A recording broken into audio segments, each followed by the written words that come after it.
Araw kong pumasok at hindi pa kumahain kaya nagugutom ako. Alam ko na kakain ako. Tara, samahan niyo ako.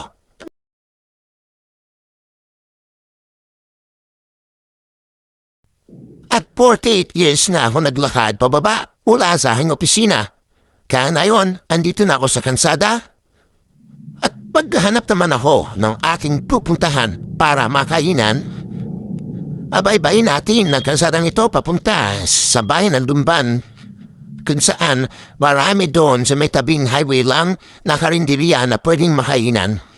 Ano ba yung kakain doon? Ano ba masarap?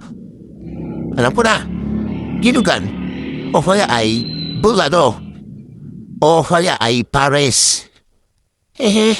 Joke lang, ibang tingin sa lugar na to eh. Napadpad ako dito sa Susan's Eatery.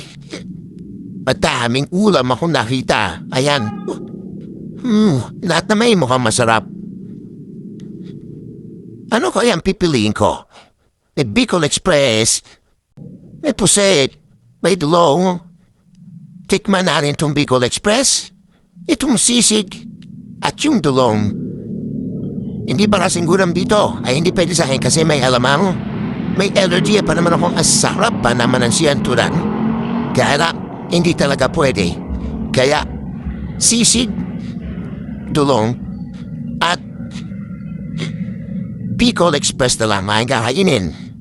At siyempre, bago tayo kumain, tayo kailangan magpasalamat sa Panginoon sa lahat ng biyaya natin natatanggap sa araw-araw.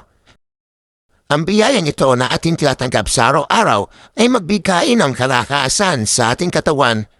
Kalakasan na makagamit natin bilang pababalik ng pupuri sa Kanya sa paggawa ng kabutihan sa ating kapwa at pagkaalay ng sarili sa ating Panginoon sa lahat na mga papapala at biyaya na pinagkakalob niya sa atin sa araw-araw.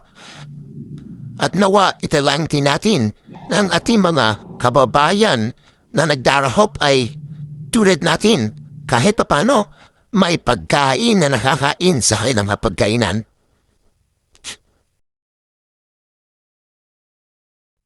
Oo nga pala, ang lugar na ito ay nasasakupan ng bayan ng Lumban.